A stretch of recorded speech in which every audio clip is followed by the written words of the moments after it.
Hi guys, cinematic reactions के एक video में आप सभी का स्वागत है। दोस्तों, आज की वीडियो में हम गन्स एंड गुलाब्स के एपिसोड 3 और एपिसोड 4 के बारे में बात करेंगे। इसके क्रिएटर्स है राजन डीके और इसमें लीड में है राजकुमार राव, दलकीर सलमान, गुलशन देवैया, आदर्श गौरव जैसे स्टार्स। इसके पहले पार्ट्स की वीडियोस हमने बना रखी है और अगर आपने उन्हें अभी तक देखा नहीं है तो मैंने उनकी लिंक डिस्क्रिप्शन में दे रखी है, आप वहां से उन्हें देख सकते हो। तो बिना किसी देरी के चलिए शुरू करते हैं एपिसोड 3 को। अब थर्ड एपिसोड की शुरुआत में हम सुनील के घर को देखते हैं। सुनील की डेथ से उसके घर पर बहुत ही बुरा हाल था। सभी लोग बहुत ज्यादा रो रहे थे क्योंकि सुनील बहुत अच्छा लड़का था। अब थोड़ी देर बाद टीपू के पास सुनील के दो भाई आते हैं जो जुड़वा थे। तभी यहाँ हमें पता चलता है कि सेम सुनील जैसे दिखने वाले उसके दो और भाई थे जो टीपू को बता रहे थे कि सुनील तुम्हें भाई की तरह मानता था। अगले सीन में हम हॉस्पिटल देखते हैं जहाँ हमें पता चलता है कि गांची साहब अब कोमा में चले गए हैं और उनके वापस आने की बहुत कम उम्मीद थी। इसलिए महेंद्र और जुगनू डिसाइड करते हैं कि गांची साहब कोमा में गए हैं, ये बात बाहर नहीं जानी चाहिए, क्योंकि अगर ये बात बाहर गई तो नाबिद इस मौके का फायदा उठाएगा और सारे के सारे अफीम को अपने अंदर कर लेगा। इसके बाद हम अर्जुन को देखते हैं जो जेल जाता है प्रताप नाम के आदमी से मिलने। यहाँ हमें पता चलता है कि प्रताप पहले आईएएस ऑफिसर था, लेकिन वो एक करप्ट ऑफिसर था। लेकिन अर्जुन की वजह से वो सलाखों के पीछे है, इसलिए प्रताप अर्जुन से बदला लेना चाहता है। इसलिए उसने यामिनी को अर्जुन के पीछे भेजा था और अर्जुन भी प्रताप की जाल में फंस गया है। अगले सीन में आत्माराम एक टेलीफोन बूथ से नबीद के पास फोन करता है। नबीद उसे कहता है कि जल्दी शेरपुर आओ, मुझे तुमसे बात करनी है। लेकिन आत्माराम तो घमंड से भरा हुआ था, वो सीधी तरह से उससे बात भी नहीं करता और जैसे 1 मिनट पूरा होता है वो फोन रख देता है। अब हम जुगनू को देखते हैं जो अपने दोस्त निर्मल के घर पर आया था।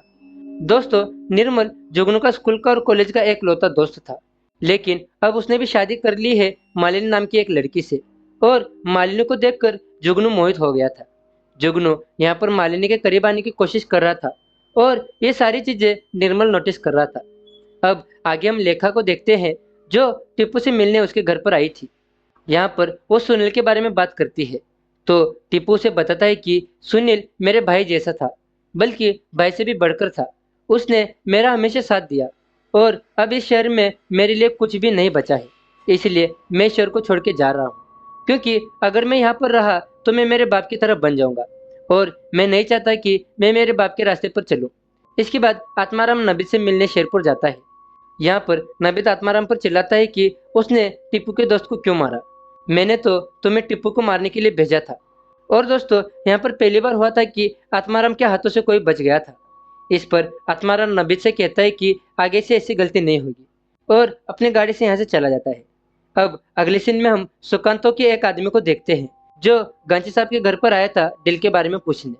उसे मालूम है कि ये लोग डील पूरी नहीं कर पाएंगे, लेकिन जुगनू जो है वो तो फुल जोश में है और एटीट्यूड में उस आदमी को कह देता है कि डील तो हम पूरी करके ही रहेंगे। और ये सब बातें महेंद्र नोटिस कर रहा था कि आखिर जुगनू ऐसा क्यों कर रहा है, वो ऐसी बड़ी बड़ी बातें क्यों कर रहा है। और हमें समझ आता है कि गांची साहब की गद्दी का ये जोश है। दूसरी तरफ नबीद के लोग हॉस्पिटल में छानबीन कर रहे थे और उन्हें एक आदमी के द्वारा पता चल जाता है कि गांची साहब जो है वो कोमा में है। और ये बात जैसे ही आत्माराम को पता चलती है वो ये बात नाबिद को बता देता है। नाबिद इस बात का फायदा उठाना चाहता था, क्योंकि अगर गांची साहब कोमा में है तो मैं उनके अफीम पर अपना कब्जा जमा सकता हूँ। इसके बाद हम यामिनी को देखते हैं। यहाँ पर यामिनी से अर्जुन मिलने आया था और यामिनी उसे कहती है कि मैं प्रताप के लिए काम करती हूँ और अगर प्रताप नहीं होता तो शायद मैं भी नहीं होती। उन्होंने मुझे बहुत ही कुछ दिया है और उन्हीं के कहने पर मैं तुम्हारे नज़दीक आई, लेकिन तुम्हारे नज़दीक आने के बाद जो फीलिंग आई थी वो रियल थी। इसके बाद हमें स्कूल का सीन दिखाया जाता है जहाँ पर सभी लोग मस्ती कर रहे थे। यहाँ पर गंगू कुछ ऐसी हरकतें कर देता है जिससे ज्योत्सना को गुस्सा आ जाता है और वो क्लास की मॉनिटर थी, इसलिए वो ब्लैक बोर्ड पर उनका नाम लिख लेती है। ये देखकर नन्नू को गुस्सा आ जाता है। वो कहता है कि आज तक ब्लैक बोर्ड पर मेरा नाम नहीं लिखा गया, लेकिन रूल बुक में ऐसा कुछ नहीं लिखा था, इसलिए उसे भी सजा मिलती है। अब अगले सीन में टीपू डिसाइड कर देता है कि वो इस शहर को छोड़ देगा, इसलिए वो जाते जाते अपने चेले कमरकट से कहता है कि अपने काम पर ध्यान देना और मैं जब तक नहीं आ जाता अपने गैराज का ख्याल रखना। इसके बाद वो बस में बैठकर जाने लगता है, लेकिन जैसे ही वो जा रहा था तभी टीपू को आत्माराम दिखाई देता है। वो तुरंत ही बस को रुकवा देता है और जैसे वो आत्माराम को देखता है उसके मन में बदले की भावना जाग जाती है और अब वो किसी भी हालत में अपने दोस्त का बदला लेना चाहता है। इसलिए वो गांची साहब के पास पहुंच जाता है। यहाँ पर गांची साहब तो नहीं थे, लेकिन जुगनू था। जुगनू से मिलने के बाद टीपू उसे कहता है कि मैं तुम्हारे लिए काम करूंगा क्योंकि मुझे अपने दोस्त का बदला लेना है। तब जुगनू उसे कहता है कि गांची साहब एक एक्सीडेंट की वजह से कोमा में चले गए हैं, इसलिए वो हॉस्पिटल में है और तुम्हारा ये काम है कि तुम हॉस्पिटल में रहकर उनका ख्याल रखोगे। तुम्हें अपनी जान भी क्यों ना देनी पड़े, तुम उनके साथ ही रहोगे। वहीं दूसरी तरफ नबीद के आदमी गांची साहब की अफीम पर अपना कब्जा जमाने लग गए थे क्योंकि उन्हें पता चल गया था कि गांची अब हॉस्पिटल में है और वो कोमा में है, इसलिए वो सभी माल को जब्त करना शुरू कर देते हैं। वहीं दूसरी तरफ टीपू बंटी और सुनील के भाइयों के साथ बैठा था। यहाँ अचानक से वो रोने लगता है और कहता है कि उस पिक्चर को हमें देखने ही नहीं जाना चाहिए था। अगर हम पिक्चर देखने नहीं जाते तो आज सुनील जिंदा होता, और वो भी हम ऐसी पिक्चर देखने गए थे जो हमने पहले ही देख रखी थी, और देखी दिखाई पिक्चर के चक्कर में मेरे दोस्त की जान चली गई। अब टीपू यहाँ कसम खाता है कि मैं मेरे दोस्त का बदला लेके रहूंगा। अगले सीन में हम अर्जुन को देखते हैं, जिसे राम प्रसाद कहता है कि गांची साहब अब कोमा में चले गए हैं। इसका मतलब ये बात अब धीरे धीरे सब तरफ फैल गई थी और इन्हें यह भी पता चल गया था कि अब गांची साहब कोमा में है तो नबीद उनके माल पर कब्जा करना शुरू कर देगा, और नबीद से ऐसा ही करता है। और ये बात जुगनू को भी पता चल गई थी कि उनका माल नबीद ले रहा है। वहीं दूसरी तरफ नन्नू और गंगाराम ज्योत्सना को सबक सिखाना चाहते थे, इसलिए ये तीनों दीवार पर ज्योत्सना की एक गंदी सी ड्राइंग बना देते हैं। इसके बाद रात को हम जुगनू को देखते हैं जो हॉस्पिटल में गया था क्योंकि उसे लग रहा था कि डॉक्टर ने यह बात पूरे शहर में फैलाई कि गांची साहब कोमा में है। इसलिए वो डॉक्टर के पास जाता है जो सो रहा है। उसे जगाने के लिए जुगनू कांच के जग को एक फर्श पर पटक देता है। तब डॉक्टर जाग जाता है। तभी जुगनू से कहता है कि मेरा बाप कोमा में है और तुम सुकून की नींद सो रहे हो। इस पर डॉक्टर कहता है कि मुझसे जो हो सकता है वो मैं कर रहा हूँ, मैं अपना बेस्ट दे रहा हूँ। लेकिन जुगनू गुस्से में था। ये देखकर डॉक्टर कहता है कि अभी मुझे नींद आ रही है, कल सुबह बात करते हैं। डॉक्टर यहाँ से जा रहा था, लेकिन जुगनू ने अपनी बात पूरी नहीं की थी, इसलिए वो डॉक्टर को गुस्से में खींच के पटक देता है, जिसकी वजह से कांच के जग के टुकड़े डॉक्टर के गले में घुस जाते हैं और वो मर जाता है।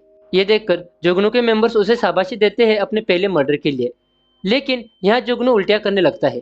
तभी एक नर्स आती है और वो डॉक्टर को देखकर चिल्लाने लगती है, और इसी के साथ ये एपिसोड यहाँ पर खत्म हो जाता है। अब चौथे एपिसोड की शुरुआत में हम जुगनू को देखते हैं, जिसने रात को एक डॉक्टर को गलती से मार दिया था। अब कहीं और जाने का रास्ता नहीं था, इसलिए वो अपने दोस्त निर्मल के पास आ जाता है। यहाँ पर जब वो मालिनी को देखता है तो वो उसको चाय बनाने को कहता है। जुगनू अपने दोस्त निर्मल को बहुत मानता है और कहीं ना कहीं जुगनू को निर्मल की बीवी भी पसंद आ गई थी।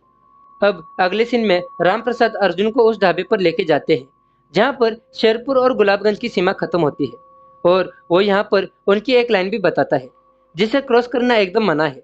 यहीं पर वो लोग टीपू को देखते हैं जो कि एटीट्यूड दिखाकर कोल्ड ड्रिंक पी रहा था। तब रामप्रसाद अर्जुन को कहता है कि यह पानाधारी टीपू है जिसने हाल ही में शेरपुर के 2 लोगों को अपने पानी से मार दिया था और अब ये गांची के लिए काम करता है। वही हम टीपू को देखते हैं जो बंटी से कहता है कि हमें आत्माराम को ढूंढना होगा और वो तो यहाँ पर नहीं आने वाला, इसलिए हमें शेरपुर जाकर उसे खत्म करना होगा। तभी बंटी उसे कहता है कि ये इतना आसान नहीं है क्योंकि शेरपुर हमारे रिश्तेदार का घर नहीं है जो वहां गए और आत्माराम को ढूंढकर खत्म कर दिया। और यहाँ रामप्रसाद अर्जुन को गुलाबगंज और शेरपुर की गैंग के बारे में बताता है कि इन दोनों के बीच एक गहरी दुश्मनी है। कुछ दिन पहले अर्जुन ने गुलाबगंज का अफीम जब्त किया था और अब वो चाहता है कि शेरपुर के इलीगल अफीम को भी जब्त करे। वहीं दूसरी तरफ हम गांची साहब के घर पर एसपी मिश्रा को देखते हैं, जिसे हाल ही में पता चला है कि जुगनू ने एक डॉक्टर को मार दिया है। जुगनू उसे कहता है कि यह केस फाइल नहीं होना चाहिए। इसके लिए एसपी मिश्रा जुगनू पर बहुत चिल्लाते हैं, फिर भी जुगनू उसकी एक भी नहीं सुनता और उल्टा एसपी मिश्रा को ही उल्टी सीधी सुना देता है। अब अगले सीन में हम ज्योत्सना की एक गंदी पिक्चर देख सकते हैं, जिसे जब ज्योत्सना देखती है तो उसे ज्यादा बुरा लगता है और उसे अंदर ही अंदर गुस्सा भी आ रहा था क्योंकि अब सभी लोग उसे चिढ़ाने लगे थे, जो देखकर उसे बहुत बुरा लगता है। लेकिन यह बात वो किसी से भी नहीं कहती है। लेकिन यह सब देखकर नन्नू को भी बहुत ज्यादा बुरा लगता है और स्कूल खत्म होने के बाद वो ज्योत्सना से मिलता है। वो यहाँ पर ज्योत्सना से बातें करने की कोशिश करता है। आगे हम टीपू को देखते हैं जो हॉस्पिटल में था और इंग्लिश सीख रहा था। उसने 2-4 शब्द याद भी कर दिए थे। तभी उसकी नज़र लेखा पर पड़ती है। वो भी हॉस्पिटल में थी और जैसे टीपू लेखा को देखता है वो उसे मिलने चला जाता है।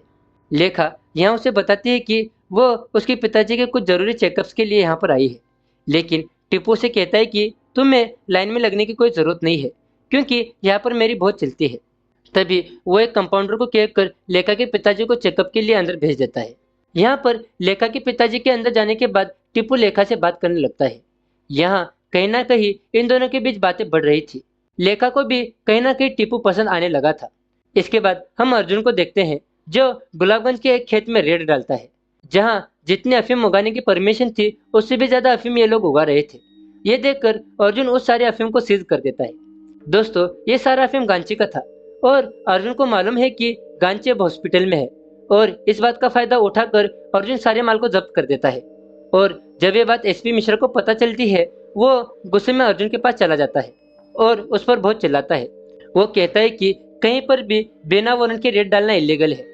तो अर्जुन उसे कहता है कि मैं तो इंस्पेक्शन के लिए वहां पर गया था, लेकिन जब मैंने देखा कि यहाँ पर विदाउट परमिशन बहुत सारा अफीम उगाया जा रहा है तो मैंने सारे अफीम को सीज कर दिया और मैंने हेड ऑफिस भी रिपोर्ट कर दी है। ये सुनकर एसपी मिश्रा को बहुत बुरा लगता है। वो कहता है कि अगली बार कुछ भी करने से पहले मुझसे जरूर पूछ लेना। लेकिन यहाँ पर हमें पता चलता है कि अर्जुन ने हेड ऑफिस में कोई भी रिपोर्ट नहीं भेजी है। एसपी को मालूम था कि गांची गैंग सुकांतों को इतने कम समय में इतना सारा अफीम डिलीवर नहीं कर पाएंगे, इसलिए एसपी मिश्रा नाबिद के पास जाता है। वो नाबिद से कहता है कि गांची गैंग इतना सारा अफीम सुकांतों को डिलीवर नहीं कर सकती, इसलिए मैं चाहता हूँ कि वो डील तुम करो और जो कमीशन मुझे गांची गैंग से मिलता था वो तुम दे देना। लेकिन यहाँ पर जुगनू ने कुछ आदमियों को एसपी मिश्रा के पीछे लगाया था और वो लोग ये सारी बातें सुन लेते हैं। अब रात होते ही नन्नू उस ड्राइंग को हटा देता है जो ज्योत्सना के लिए बनाई गई थी। नन्नू को कहीं ना कहीं ये बुरा लगा था, इसलिए उसने उस ड्राइंग को हटा दिया। अब रात होते ही जुगनू को पता चलता है कि एसपी मिश्रा उनको धोखा दे रहा है। उसने नबीद के साथ हाथ मिला लिया है, जो सुनकर जुगनू को बहुत ज्यादा गुस्सा आता है। अब अगले दिन सुकांत तो नबीद से डील करने के लिए जाता है और यहीं पर एसपी मिश्रा भी मौजूद था। उसे बस अपने कमीशन से मतलब है कि सुकांत को उसका अफीम मिल जाए। सुकांत तो यह नबीद को कहता है कि यह बहुत बड़ी डील है और मुझे नहीं लगता कि तुम इस डील को पूरा कर पाओगे। लेकिन नबीद कहता है कि मैं इस डील को पूरा करके ही रहूंगा। और जब ये दोनों बात कर रहे होते हैं तभी यहाँ पर गांजे गैंग भी आ जाती है। जुगनू यहाँ सुकांतो से कहता है कि जब आपकी हमारे साथ डील हुई थी तो आप इससे हाथ क्यों मिला रहे हो। इस पर सुकांतो कहता है कि मुझे मालूम है कि तुम्हारा अफीम जब्त हो गया है और गांचे भाई भी हॉस्पिटल में है। लेकिन जुगनू सुकांतो को उल्टा सीधा कह देता है। तब सुकांतो जुगनू को एक कोने में लेके जाता है और उसे समझाने लगता है, लेकिन समझाने से पहले वो उसके पेट में एक जोरदार मुक्का मारता है, जिससे यहाँ पर जुगनू पूरी तरह से नीचे गिर जाता है और वो कुछ भी बोलने के लायक नहीं बचता। अब आगे हम अर्जुन को देखते हैं जो शेरपुर जा रहा था राम प्रसाद के साथ और वो वहां पर भी नबीद के बहुत सारे अफीम को सीज कर देता है। हर बार सीज करने की फाइल तो बनती है, लेकिन अर्जुन उस पर साइन नहीं करता, तो इस तरह से उसने नबीद के अफीम को भी जब्त कर दिया था। दूसरी तरफ हम टीपू और बंटी को देखते हैं जो अपने मुंह पर मफलर लगाकर शेरपुर पहुंच गए थे और जगह जगह जाकर वो लंबे बाल वाले आदमी के बारे में पूछ रहे थे। वहीं दूसरी तरफ हम नबीद को देखते हैं जो अर्जुन के पास आया था क्योंकि उसने उसका माल जब्त कर दिया था। लेकिन अर्जुन को कोई फर्क नहीं पड़ता क्योंकि वो तो इल्लीगल था, इसलिए नबीद उसका कुछ भी नहीं कर सकता है।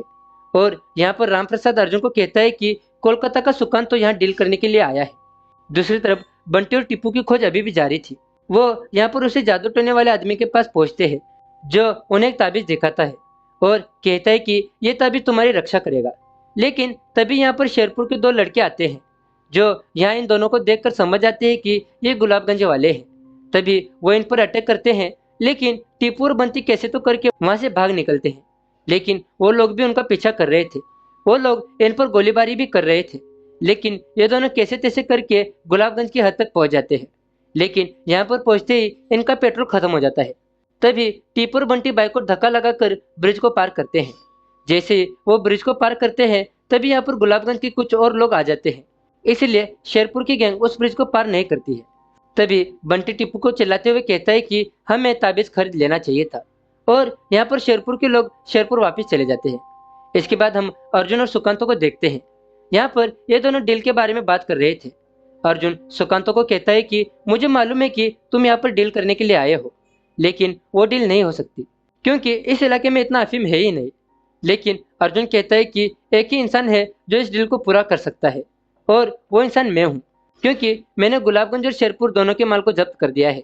तो मेरे पास बहुत सारा माल है और मैं कुछ और माल इकट्ठा करके तुम्हारे इस डील को पूरा कर सकता हूँ। इसके बाद सुकांत और अर्जुन के बीच डील हो जाती है। आगे हम टीपू को देखते हैं जो हॉस्पिटल में था और वो गांची साहब को देखने चला जाता है जो कोमा में थे। लेकिन टीपू यहाँ पर गांची साहब के पैर को हिलते हुए देखता है और इसी के साथ ये चौथा एपिसोड यहाँ पर खत्म हो जाता है। तो दोस्तों, आपको ये सीरीज और हमारी वीडियो कैसी लगी आप हमें कमेंट करके बताइए, और अगर आप हमारे चैनल पर नए हो तो हमारे चैनल को सब्सक्राइब भी कीजिए। मिलते हैं आप सभी से आपके अपने चैनल पर किसी और वीडियो में। Till then take care. Gulabganj की पावन धरती पे आपका स्वागत है।